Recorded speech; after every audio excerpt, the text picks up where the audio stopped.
This message is brought to you by Venmo. Being a football fan isn't always easy, especially during the postseason. The stakes are high, the pressures are through the roof, and your team is out there struggling against impossible odds while all you can do is just watch? That's hard. But paying with Venmo all playoff long? That's easy. Whether you're catching a ride to the stadium, ordering food to the watch party, or hooking yourself up with some vintage swag, just pay with Venmo for great deals on your favorite brands. Terms and exclusions apply. At Sierra, discover top workout gear at incredible prices, which might lead to another discovery. Your headphones haven't been connected this whole time. Awkward. Discover top brands at unexpectedly low prices. Sierra, let's get moving. We're here in Tampa, Florida at Raymond James Stadium. Another outdoor game. The ice might melt. It could be historic or it could be chaos. This is the Hockey Show. ما في وقت للعب 9-1 كونتينيو 20-40 استوديو نبني ولا لازم نشوف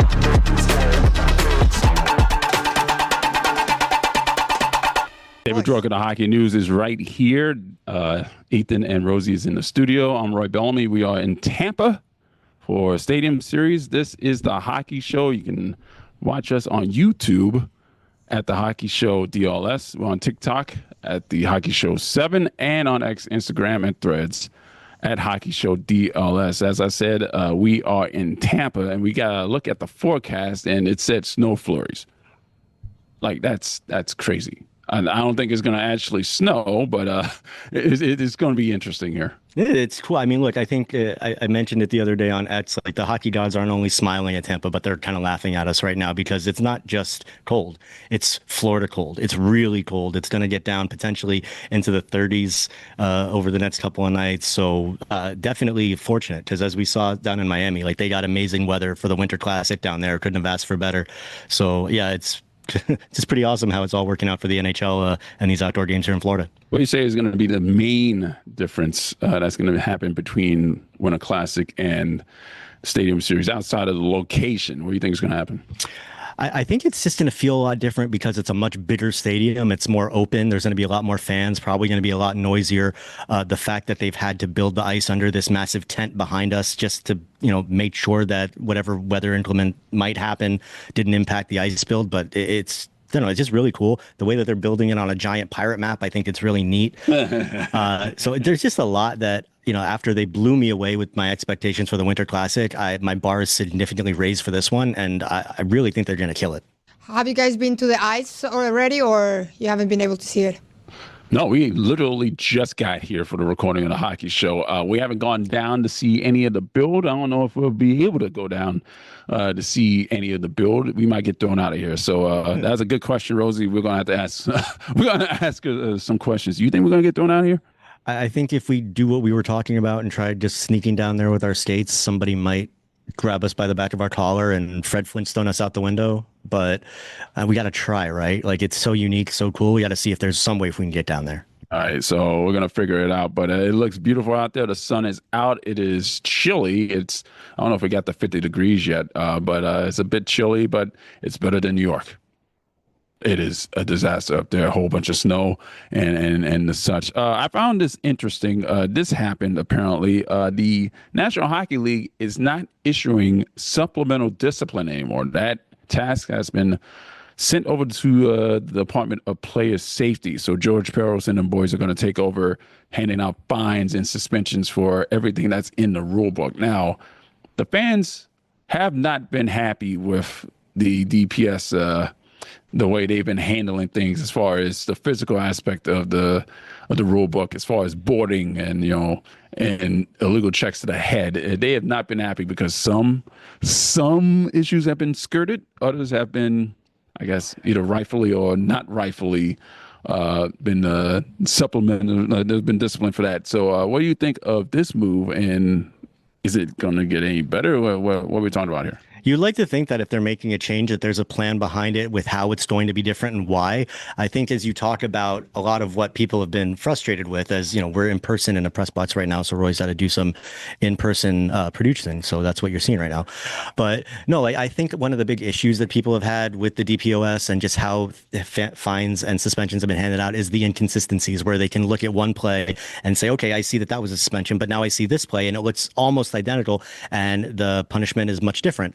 So I think that's where a lot of the frustration comes. So I'm hoping that with this change, the idea is that they're going to maybe they've got some kind of a new hierarchy or a way that they're going to judge these things, just to make it seem like a little bit more uniform. Because I think that's why a lot of people get upset, is that we really have no idea what the hell they're doing. I'm sure this will only turn down the noise. Sorry, guys. I'm sure this will only turn down the noise. Also, you forgot to say hi to the most important guest on the show today, which is Percy. Percy's back. Percy's back. But I'm sure this will Ethan, why are you in the back? Like, I'm over here looking. That's a good story. This is actually a really good story. Something was going on. I was sitting at the seat I normally sit at, Roy.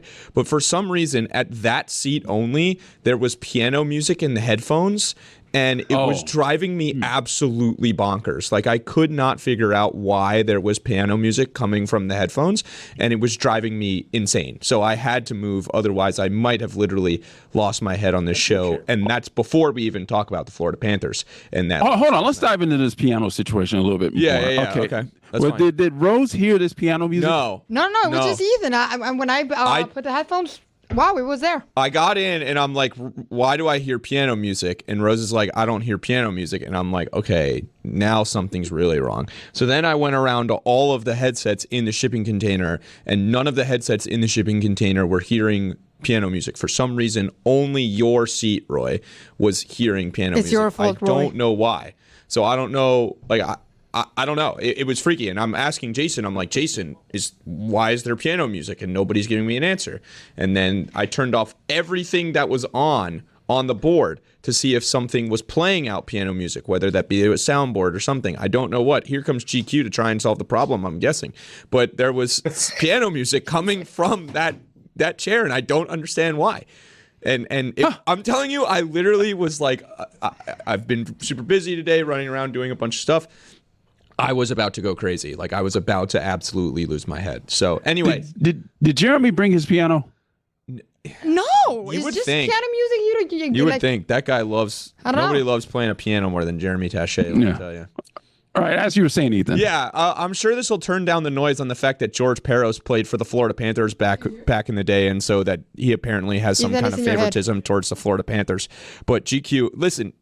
Give it up for Danny GQ, guys. I mean, come on. He didn't want to be noticed. The best. Look at the best. Anyway, yeah, I don't know too much about how this process works, Roy, but I just look at through everything through a Florida Panthers lens. Wow, cut that for the club. I look at everything through a Florida Panthers lens, and I'm sure this will turn down the noise now that George Peros seemingly has full control over suspensions and those kind of things. I say turn the volume up, bring all the noise. At this point, who cares? Like, as long as they keep on churning out the way they have been, the way that the Panthers are probably going to go for the next several years, Ethan, just keep bringing it up. George Peros, Colin Campbell, I don't care. I love it, dude. No, I love it. I love how mad it makes everybody that the Panthers supposedly get all the calls, even though last night they had another bad call go against them. We saw what happened on Tuesday night in the game against Utah, where you have that stupid embellishment rule, and then a hold on the empty net gets completely missed. I mean, it's just the most ridiculous narrative out there. But that's the narrative that you get when you win 2 Stanley Cups back to back, and people are really mad about it because you're from the state of Florida. So, all right, while we're talking about the Panthers and while Percy's on your console, let's go into the Panthers Den and talk about the week that was. The Panthers finally got Matthew Tkachuk and Brad Marchand in the same lineup for the first time since they lifted the Stanley Cup. Now, I got a lot of shit. For about 7 periods. For about 7 periods. Now, I got a lot of shit against the spread during the big show last week because apparently I failed to mention that it's the first time ever that Matthew Tkachuk and Brad Marchand played in the regular season. I'm like, they lifted the Stanley Cup together. Like, give me a break, all right? Let's get off. Give me a break here. I'm just trying to give a pick, all right? Well, you're making fun of me for no apparent reason. But it was the first time ever in the regular season that those two got to play together. Let's go over this week, all right? So the Panthers beat Minnesota in Minnesota, and that was a big win, 4-3 in overtime. And then the Panthers trounced the Blackhawks 5-1. They came home, lost to Utah in just a ridiculously annoying game. They had the two. I don't embellish. Okay, they had the two embellishment calls, and then Florida lost to St. Louis 5-4 in a game that should have went to overtime, but didn't go to overtime because of that terrible penalty on Nico Mikkola. So that's where we are right now. The Panthers are back at home on Saturday. We're going to miss that game. They are playing the Winnipeg Jets. So let's talk about the week that was, David. I'm pissed. I'm pissed off because of the embellishment calls. I hate that call in general. I think it should just be taken out completely. Like, these are hockey players. Look at what Trevor Zegras did, or excuse me, not what Trevor Zegras did. Look what Macklin Celebrini did. We'll get to that later. It's just in terms of how hockey players are good people. But dude, can we just get rid of the embellishment call? And then also, stop bleeping. I almost dropped an F-bomb button. Stop bleeping pushing your own players or the other team's players into your own goalie. Can we stop doing that? Because A, goalies are getting hurt. B, these dumbass penalties are getting called. I'm just very frustrated over DPOS. I hope you're going to get your shit together. That's all I got.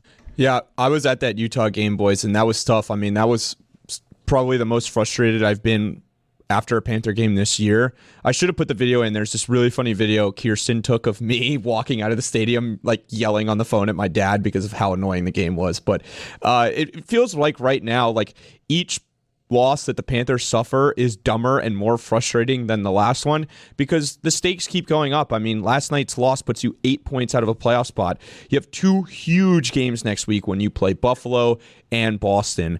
Not back to back, but one Tuesday and then Thursday, or Monday and then Wednesday. It's going to be a really tough stretch for the Panthers right now, and they basically, at this Olympic break, they're going to have to get back to within about 4 points if they want a real chance. But 8 points with 30 games left, and nobody in the Atlantic seems to want to lose. I mean, everybody just keeps winning. Boston is on fire. I mean, look at these records recently. The Bolts are 16-1-1 in their last 18. The Red Wings are 8-2-2 in their last 12. The Sabres are 23-1 in their last 24, and the Bruins are 12-2-1 in their last 15. Like, the Panthers aren't necessarily playing at a bad pace right now. The teams in front of them are just playing at such insane paces that they can't keep up with them, and they're going to have to not only get hot, but the teams in front of them are going to have to come back down to earth if they're going to want to make a playoff spot. And it's going to be tough because none of these teams seem to want to go away. According to ChatGPT, oh, no. Yes, the Florida Panthers have roughly a 56% chance of making the playoffs. So maybe my hot takes that I did like way earlier, they're going to be true and they're not going to even make the playoffs. Like 56% it's a number that I believe, but how they're playing, I think is going to go down, down, down, and down. Yeah, I believe Money Puck would have been a better source for that, Rosie. I'll check Money Puck right now, Roy. But it went to Money Puck, actually. It actually says Money Puck. Oh, there we go. Good job. Good job. Yeah. ChatGPT went to Money Puck, so it's Money Puck also. Money Puck actually right now has them at 41.9%. The Athletic, I think at the start of this week or last week maybe, had them up to 72. That was the best their chances have been so far this year. I'm not sure where the Athletic's odds stand, but 41.9% for the Panthers. These last two games have basically buried them because it's been 4-point nights for the Sabres and the Bruins and the Panthers each of these nights. So they're going to have to get hot. And also, like I said, these teams are going to have to get cold, but they're not going to be able to get hot if every single night it seems like a new guy is out of the lineup. Like, you get a little healthier. Kachuk comes back. Marchand comes back. And then Lundell goes out of the lineup. Obviously, Seth Jones has now been out of the lineup and will be out of the lineup until at least after the Olympics. Brad Marchand leaves the game last night in the third period after he missed 8 games. So it's just you can only survive so much. And I know that, like, people say, well, the Lightning have had injury issues too, and they're still playing great hockey, but it doesn't feel like it's been quite to the extent that the Panthers have had. I think they've averaged like 5.5 players out of every game this season. It's insane. And also, to boot, like, the Panthers aren't getting good enough goaltending. The Lightning are, have Andrei Vasilevsky, who's playing at a very high level this year, and Tarasov's playing well for a backup, but Bob has really struggled this year, and that hasn't helped when it comes to the injuries. But you can also put it into context of there's not a lot of structure in front of him right now because these lines are bouncing around all over the place. I know I'm ranting, but last night you have a line of Greer and Samiskevich and I forget who else was on the line with them. The third line center, oh my God. Oh, Luosterainen and Greer, and I can't even remember. Oh, Schwint was the guy. It's like these lines are shuffling all the time. In a blender. Yeah. My mind's in a blender too, guys. I'm in a very bad place. I don't think the Panthers are going to make the playoffs, and this is really the first time this year. This is the first time this year that I've really thought like it's bleak right now. 8 points with 30 games, and everybody else is playing hot. Like I'm telling you, they got to get back to within 4 at the break. All right, so we're looking at milestone markers, right? We have Thanksgiving, we have Christmas and New Year's. Now we got the Olympics, and we're going to have trade deadline. So those are the 4 spots going up until the end of the season that we have to look at, and where we are in I say we as if I'm a part of the team, but the royal we as a league, where we are in the standings, that's what we got to look forward to. Now the Olympics is coming up. That means rest for like a third of the team, because the other 2/3 of this team is going to Milan, but rest for this league. We'll see what's going to happen after the Olympics and where things going up into the trade deadline. Yeah, I mean, look, to Ethan's point, it's become a little bit more difficult situation, but the way that the season has gone, just with so many teams kind of tightly packed together in a playoff race, it's been ebbs and flows. I don't think we can count on Boston and Buffalo and Detroit and all these teams that are above Florida continuing to play at this level, the way Tampa has just been lights out. And you know what? If they do, then that's the season, and it has. And then when we get back and it's around the trade deadline, then Bill Zito can plan for the future in a different way. But I am not counting the Panthers team out. I think that they are going to continue to start building momentum as they get healthier, assuming that they don't keep getting decimated by injuries. The time off is certainly going to help in that regard. But Ethan, I kind of get where you're coming from. It's getting late early, I guess would be the phrase, but it's not late. It's not late early anymore, Dave. Like it's late with 30 games left in the season. Now. Like 2/3 of the way through the season now. Like that's the only thing. Like, yes, of course, if we were 8 points out and it was December, or because of course there's no big games in December, but there's big games in January when you're 8 points out of the playoff spot, and it's getting late fast, I would say, at this point. It's not getting late early anymore. It's getting late fast, and it's late hand, now, boys. Like tiebreaker, but there's two games in hand, Roy. Like, and we, it's not 6 points with 3 games in hand. It's 8 points with 1 or 2 games in hand. Like it's bleak. It's bleak. But look, if anybody can do it, it's the Florida Panthers, right? If anybody can do it, like I believe in this team's ability to do it, especially if Seth Jones comes back after the Olympics, depending on when Dmitry Kulikov, Jonah Gadjevich. There's a lot of guys to get back, but also there's no guarantee that guys won't continue to be in and out of the lineup like they have been for the last 2 months or so. All right, it's time for Puck Luck, brought to you by DraftKings. DraftKings, the crown is yours. David, please. Well, look, we're a little limited this week because there's only one game tonight, but I was able to dissect some value. We're going to do some alternate lines, and I know I always have a good feeling, but I have a good feeling about this one. It's Chicago against Columbus. The Blackhawks are hosting the Blue Jackets. We're going to go 3 shot props, all to go over 2.5. We're going to take Connor Bedard, who's hit this number in 9 of his past 10, and Columbus also gives up the second most shots in the league. On Columbus, we're going to take Adam Fantilli and Kirill Marchenko to go over 2.5 shots. Fantilli's hitting 7 of 8. Marchenko is hitting 10 of 12, and Chicago allows the 7th most shots in the league. Goal-wise, we're going to take Columbus to score over 2.5 goals. They've scored 4+ in 5 of their past 7, and Chicago was allowed 4+ in 3 straight. And then we're also going to take the Blackhawks on the money line. This is, for some reason, I don't have the odds in front of me. I sent them to Ethan. I think it's like plus 622, something like that. But this is a good one. I feel like taking the alternate lines, we can actually dissect a little bit of value tonight. All right, so there you go. Maybe we'll win money this time. All right, it is time for Rosa En Un Minuto. Rosie. Okay, first I want to tell you guys why I'm wearing this. You don't care, but my eyes are very puffy, so don't blame me about things. Come on. So...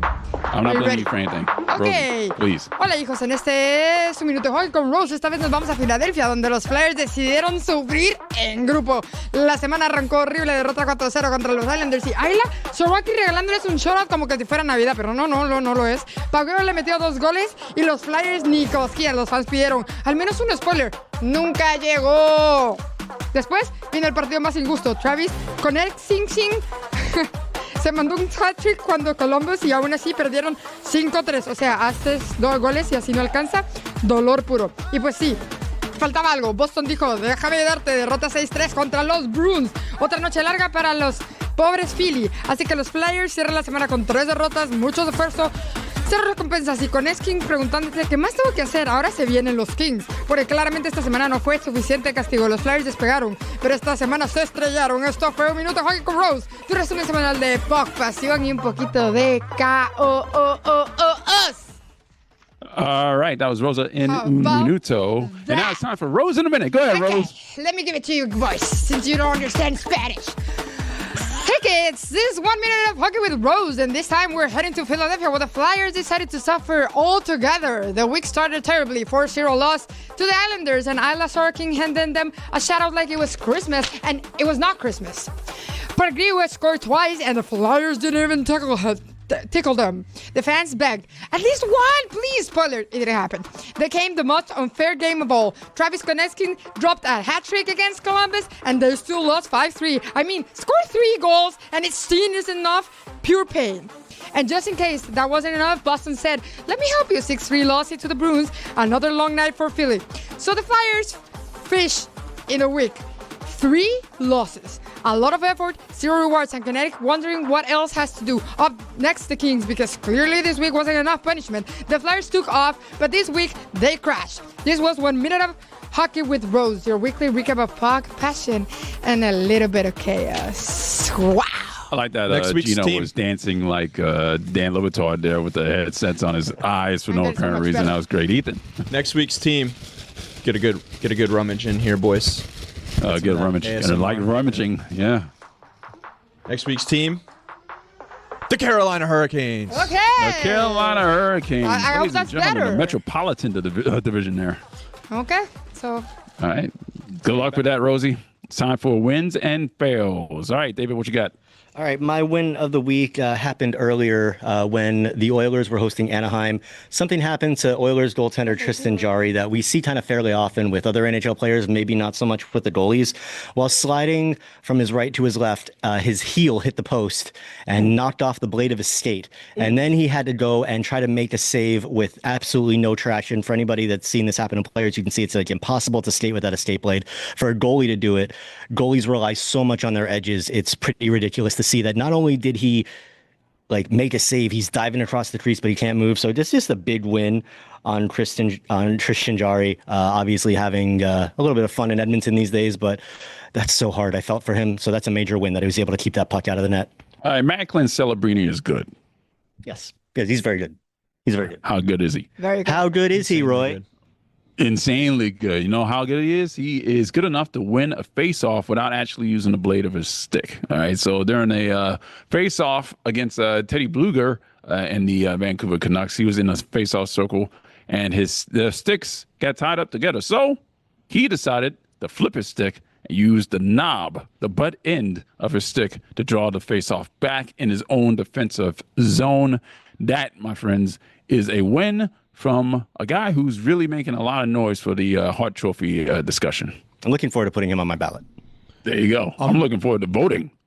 I'm really afraid of what the NHL media is going to do to Macklin Celebrini in terms of just anointing him as the next Sidney Crosby and what that will do for my and Roy's perception of Macklin Celebrini. It will make me happy. Very scared Rosie. about it.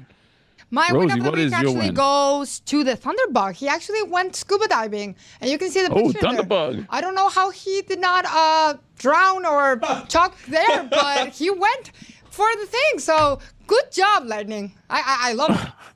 Ethan, what's your win? Patty Kane, boys. We need to celebrate this legend. One of my favorite players growing up. One of the guys that got me into the sport of hockey. Those Blackhawks teams were so much fun when I was first getting into the sport around 2010. He became the all-time leader in points by a U.S.-born skater last night with his 1,375th point. Patty Kane, an absolute legend of the game. Arguably the greatest U.S. hockey player ever. Wish we were getting another look at him in the Olympics coming up, but he is an absolute legend, and great for him to accomplish that feat. All right, let's go to Phil's now. David, what's your Phil? For my fail, we're going to the ECHL, the Maine Mariners, but we're not talking about a player on their team. No, we're actually going to be talking about the Mariners director of marketing, Catherine Horrigan, who was swept away by the pregame gear, I guess. The pregame show prop that they were using was being pulled off the ice. She was standing behind the net, and it just whisked her right off her feet. And to her credit, she stuck the landing. She actually waved to the goaltender, the Mariners goaltender, as she was being, kind of shimmied off the ice there. But she turned a fail, I guess, into a win. So good on her. That's a win, Very yeah. funny video. That is a win, bro. Not a fail. And that seems like the opposite of what we were trying to do in getting fails. But yes, that is a win. All right, I have 2 fails.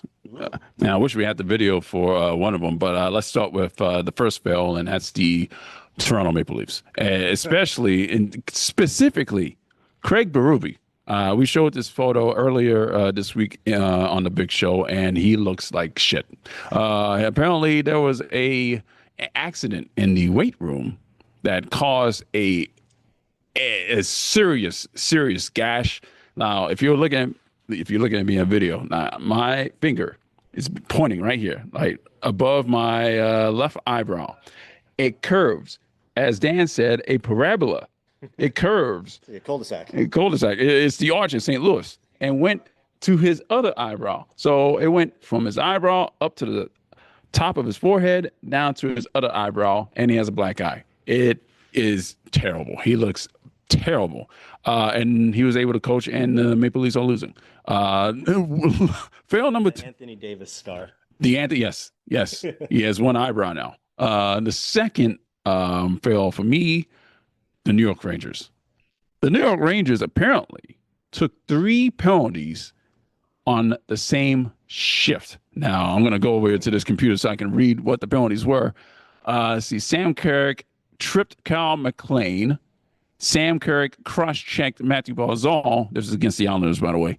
And Matt Rempe boarded Mark Gatcomb. So that was all in the same shift. All 3 separate penalties on the same shift. That is very, very hard to do, especially without the other team getting a penalty. So it's a 5-on-2 power play?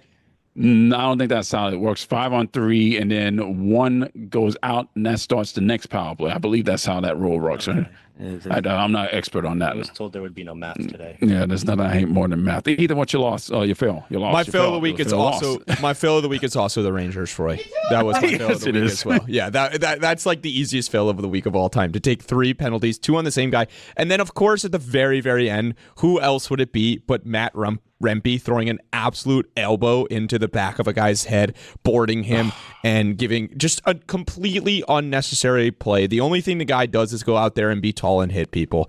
It's just, and the Rangers in general have been a fail this year. I mean, we can talk about this real quick. We have some time left, but they have been a disaster. They're the only team that's, and we will get to Rosie's fail.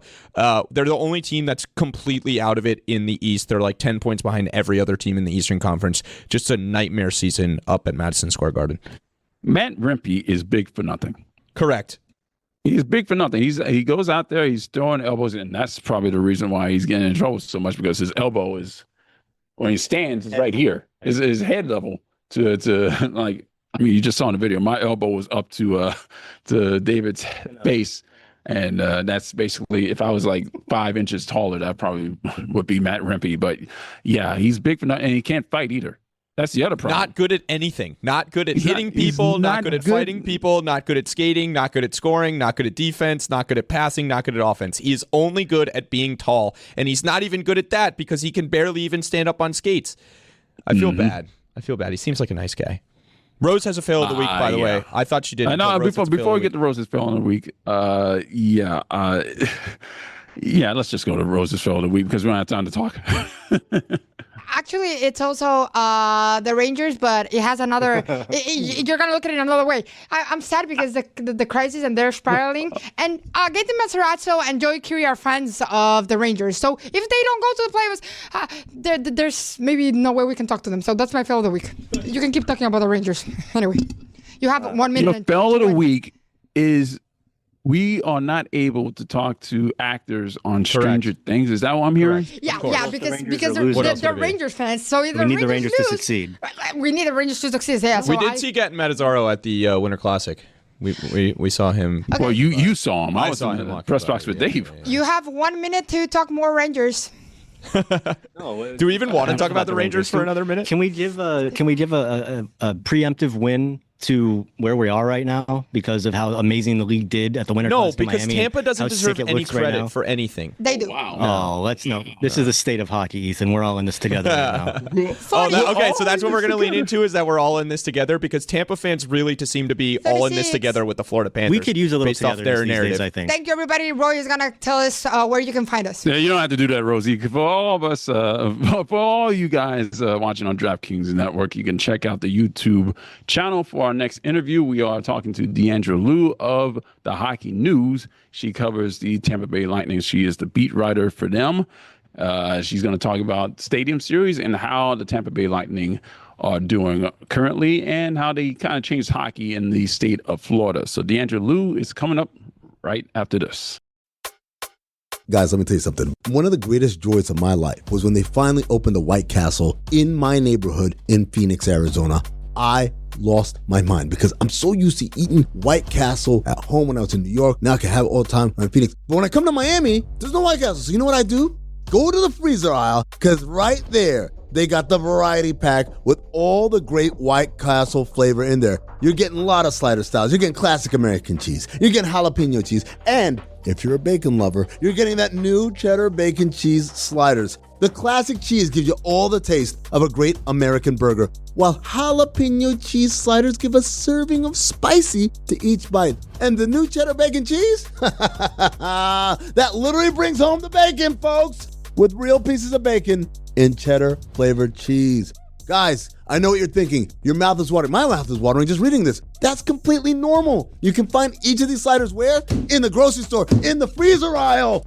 Bonus, they're all in the same box. You don't even have to, I gotta get 4 boxes. No, it's one variety box. It's got them all in it. Perfect for game day, late nights, or anytime you just want something awesomely oniony, satisfying, steamy, and unapologetically cheesy. White Castle. Crave thy castle. Howdy, folks. Mike Ryan here. Quick break to talk to you about one of our show's longest, most tenured, and greatest partners, Miller Lite. I love this product because so many moments were made legendary by having Miller Lite there. And it's not just the good times. Sometimes you and your pals are sad because a game didn't go your way, and you take a sip of Miller Lite, and you still recognize, darn, this tastes good.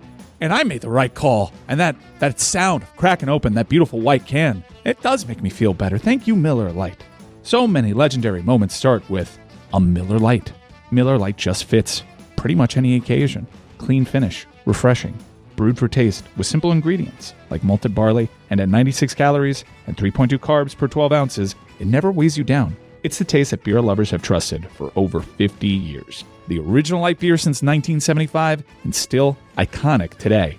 Legendary moments start with Miller Lite. Great taste, 96 calories. Go to MillerLite.com/Dan to find delivery options near you, or you can pick up some Miller Lite pretty much anywhere they sell beer. It's Miller time. Celebrate responsibly. Miller Brewing Company, Milwaukee, Wisconsin, 96 calories and 3.2 carbs per 12 ounces. Love the night? Reach for Zen After Dark, a limited cocktail-inspired series for those who get up when the sun goes down. Try Zen's Mojito, spiced cider, and espresso martini nicotine pouches. Find them at select retailers. Available while supplies last. Zen After Dark. Bring on the night. Warning, this product contains nicotine. Nicotine is an addictive chemical.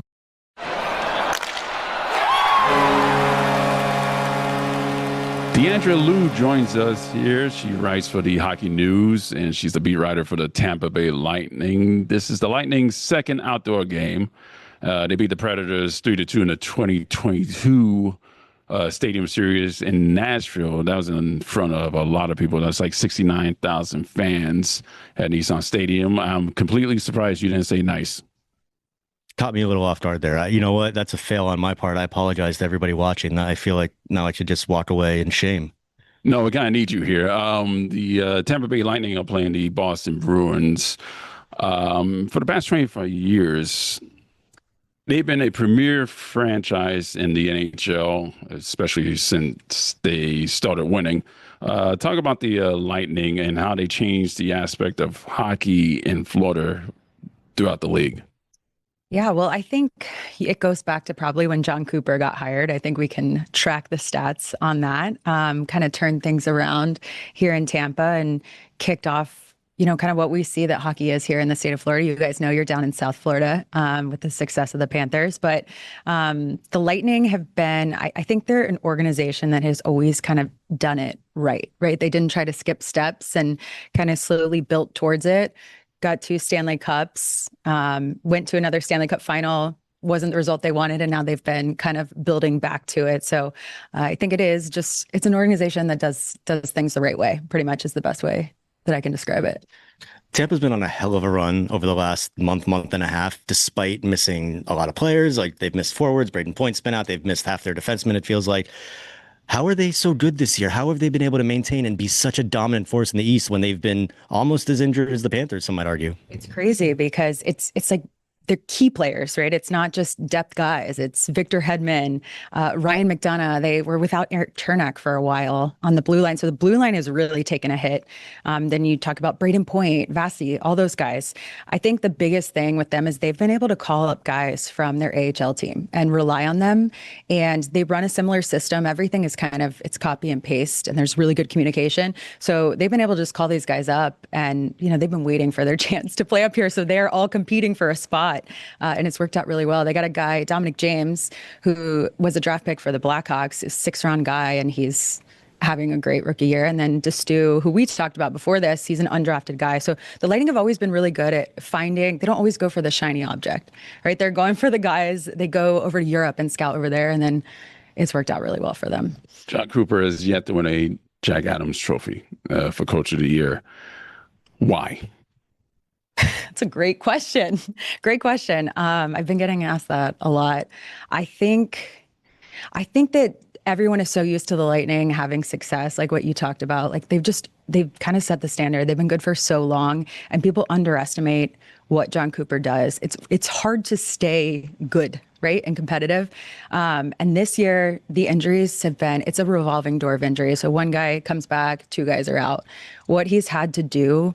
And it also goes back to the culture, right? Everyone talks about John Cooper and the culture that he's built, but doing that is constant work. It's, good coaching. And I don't know why he has not been considered. And even this year, I don't know if you guys saw it, they're showing the votes and where he's at, and he's not even, there's no first place votes for John Cooper. So we'll see. I think he could have won it, maybe his first year coaching, honestly, he could have won it a couple times. We'll see. This could be his year, but think about having a competitive Lightning team, coaching the Olympics, and maybe winning the Jack Adams. That's a pretty big season. We have a little bit of understanding of having all that kind of success and not necessarily winning an award for Bill Zito, who's been the GM of the Forever for a while now. One of the things I like most about John Cooper, he's been around him a lot the last few years, obviously, with the Panthers. He was at 4 Nations last year. He's just such a down-to-earth, even-keel guy, no matter what's going on around the Lightning, no matter how high the team is or how low they might be. He always just seems to keep the same demeanor, and he's such a player's coach. He doesn't take out any of his guys in the media. It just must be really nice, as we have Paul Maurice down in Florida, but it just must be fun to have a coach like that you can work with, and that he's going to kind of treat you like, just one of them. Yeah, well, I think that's part of it too. When you talk about him being in the running for the Jack Adams, that is part of it, right? It's the culture, it's how he does it. When you ask the guys, and I'm sure it's very similar with Paul Maurice, although I've seen him on the bench, he can get a little feisty. So can Coop though, But with the guys, they talk about that, it doesn't matter if they lose, he stays the exact same, even keel guy that he would be if they won. So there's not a lot of highs and lows. It's kind of just, he builds confidence in them. And I think that is so much, especially when you talk about these young guys that are coming in. These guys have had to step up for Victor Hedman and Ryan McDonough. Those guys they have a lot of confidence. They know what to expect. The culture's already set. And all of that goes back to John Cooper, all of it. They haven't really lost a step since they lost him, but Steven Stamkos and that drama that happened before he went to Nashville. Talk about the time that happened and what exactly was the disconnect there. Yeah, it's crazy because it's been a minute since Stamkos has played for the Lightning. I think that it's hard to say now. I think in a couple years, everyone will be able to look back and have answers on that. When you talk about, and you, I don't know if you'll see this with the Panthers, but you go to 3 Stanley Cup finals and then there was a flat cap, right? And so there was a lot that had to happen. They were losing players and they were trying to work around that. And it was a rough year. His last year here was a pretty rough year. They were trying to build back defensively. And so I think that reflected in some of like his game and his play, and just the team overall that year. So it's hard for me to say, honestly, the disconnect between what happened with the organization and Stugotz, but I know that they definitely miss him. They're looking for someone to fill that spot on the power play still to this day. And it's improving, obviously, this season. They're playing pretty well, but he's kind of one of those guys to me who's always the guy that you can't really put a number on, right? You bring so much, certain guys just bring so much to the room and so much to the team and the organization. To me, you couldn't put a number on it. That's just how I always viewed it. Still to this day, one of my favorite commercials of all time is him and Hedman standing there watching the little kids playing hockey, and maybe good time to start saving for college. Yeah. But you kind of talked about Stamkos's role with the Lightning and how he was a power play killer, and us coming from a Panthers perspective, obviously we know that all too well. But if they're looking for a guy to fill that role, I know somebody who's out there who's available, who has been linked to the Lightning. Maybe one of many teams is Artemi Panarin. Is that something that you can maybe see happening down here to fill that role? Is there a spot for him? Could they make room for him? Is that something that could potentially happen? It's hard for me. I've seen the same thing. It's hard for me to imagine a player like Panarin coming in. One, from a cap perspective, I don't know how that happens. Like, he carries a pretty heavy cap hit that I have not seen the Lightning really take on. I guess Jake Gensel was the most recent guy, and because you cover a Florida team, like, we don't see those numbers really. But anyways, they have a lot of scorers already. Scoring is not really, I don't think what they'll be looking for. I think it's more, they want a good two-way player, and also face-offs are an area that they really need some help on. But that is a heavy cap hit. I personally don't see that happening, but usually what it is, in my experience with Julian Breesball, is where you hear the most noise. Like, when he says to look left, you want to look right. So that's kind of my rule of thumb. We'll see what happens. I do think they're going to make a move or two. They have a lot of guys, like we talked about on the blue line. They've got an excess amount of guys. So I think that's probably where the moves are going to be. What would you say is the difference between Steve Yzerman and Julian Breesball and how they handled the team when they were GMs respectively? Ooh, that's an interesting question. That's a really good question. Well, I think Julian learned from Steve Yzerman.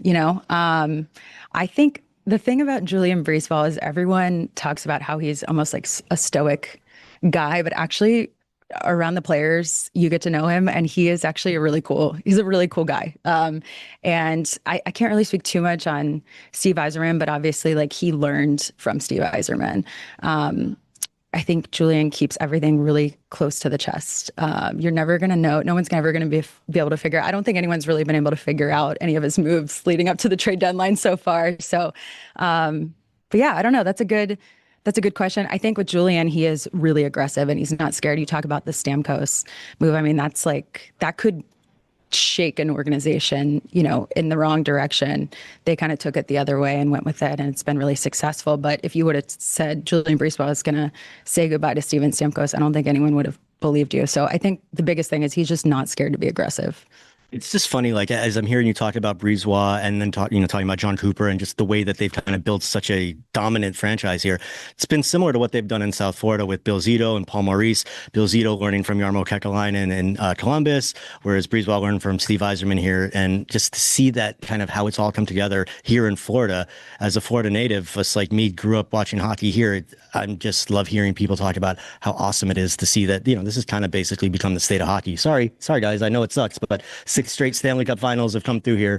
Florida is kind of the state of hockey, isn't it, D? Yeah, and I feel like the biggest thing that I don't see people talking about enough is just the culture of the two teams, right? It's a totally different culture. Yes, you can talk about the weather, you can talk about the taxes, but really when you talk about like the coaches and how they interact with their players, you talk about John Cooper being a player's coach, right? It's not toxic, it's not unhealthy. The players feel comfortable. I know Brandon Hagel, I talked to him the other day, and he said he would feel comfortable going up to Julian Breesball and asking him a question. He's not intimidated. He could go up to John Cooper, anyone in the organization. Everyone's kind of on the same page. I feel like the Panthers are the exact same way. So there's something to be said. I think, some teams could take notes from what they're doing here in Florida, and I feel like, this is another big year for the Florida hockey teams. Like the Lightning are crushing it. So we could see 2 Florida teams in the playoffs again. Let's talk about the vibe around the city for this event stadium series right now. How's it looking, especially considering that the Gasparilla Parade is on Saturday? So these 2 events are kind of commingling. Yeah, well, there's definitely a buzz in the city. And I think when I was here this week at the stadium, a lot of people from the league were talking about that. They're just going around and they can tell that people are really excited about the game. The fact that it is on the same weekend of Gasparilla is going to be, it's going to be a long shift for everybody. Saturday and Sunday, I think everyone's just going to kind of wake up, have a couple hours of sleep, wake up and make their way to the stadium. The weather is cooperating, which I think is amazing because you really never know what you're going to get in Florida. I personally was a little nervous. I'm sure you guys were for your game too. Is the ice going to melt? So we're going to have water to skate on, But the weather's cooperating and the city is really excited. And this has been a long time coming for Tampa. Honestly, you talk about the Lightning being as good as they have been for so long, over a decade. So it's a long time coming for us. Yeah, they've been trying to get an outdoor game here in Tampa for a long time. So to see it kind of coming to fruition and the way that they've done it, like right behind us, they have this massive tent structure that they built just so they get the ice build coming up. It's been pretty amazing. But you mentioned Gasparilla happening this weekend, which, for those of you who are from outside of Florida, it's a huge deal for people from this area. It's very pirate friendly. Roy and I are going to be out tomorrow hoping to kind of take some of that in. But what do you think we can expect as we kind of meander our way around the Gasparilla events tomorrow that you're kind of setting us up for? What are we going to see? Are people going to be literally Jack Sparrowing talking to us? Correct. Yes. You're going to wake up in the morning. I've warned some people, some family friends that are coming into town. I'm like, you're going to wake up in the morning. You're going to go get coffee. You're going to think you're just getting coffee to prepare for your day. You're going to see grown adults dressed as Jack Sparrow talking to you in pirate talk. That's the level. Actually, last week I was driving past Hat Tricks, which is a great hockey bar, by the way, in Tampa. It's a great hockey bar. I was driving past there and there were 2 pirates just casually walking down the sidewalk. And that was a week ago. So at the Lightning game last night, they had the ice crew they were dressed as pirates. They had all the players, the graphics of them as pirates. So it's a really good time. Use your imagination with it. You're going to see a lot of things, but I think you guys are going to have so much fun. Yeah, we are going to have fun. This is going to be a fun weekend. Stadium series here in Tampa. Diandra Loux from the Hockey News covering the Tampa Bay Lightning. Thank you for joining us. Thank you guys for having me. That was a great interview with Diandra Loux of the Hockey News. Jason and Gino in video, thank you. Even though we couldn't talk to you all that much today, you guys did a great job. Ethan and Percy for no apparent reason, and Percy for no apparent reason. Thank you, Ethan, for showing up to work today. And Rosie Percy gives you views, so thank her. Okay, dogs give us so views. So damn cute. It's ridiculous. Yeah, if you say so. Rosie, thank you as usual. That's David Dwork. My name is Roy Bellamy. This has been the Hockey Show from Tampa. We will talk to you next week. Also, remember to go watch Jack O'Connell's interview today. Jack O'Callahan. Jack O'Callahan. OC. Jack Just call him O'Callahan. OC, Rosie. JC. Oh, OC, sorry. Jack. OC. JC. Go watch it. Today's documentary it's out on Netflix. So we talked to him. It was very beautiful. Bye-bye. Hold on. Let me actually set this up properly here. We talked to Jack O'Callahan, who was a defenseman on the 1980 Olympic hockey team that won the gold medal. Who do you play for? He joined us on behalf of Netflix and the movie Miracle, The Boys of 80. That was a great interview that we had with him. Please go check that out on our YouTube. That was a great interview. We really enjoyed that. So for all of us, again, I'm not going to say anybody's name again. Good night, good afternoon, good whatever. We'll see you back in Miami. Bye. I want you to be a hockey player. Hi, it's Victor Hedman from the Tampa Bay Lightning. Hedman with a drive, score! The NHL Stadium Series is coming to the Sunshine State. Watch as we take on the Boston Bruins in the 2026 NHL Stadium Series in Tampa. Catch all the action on Sunday, February 1st on ESPN. Visit NHL.com/Stadium Series for tickets and more information. That's NHL.com/Stadium Series, and I'll see you February 1st.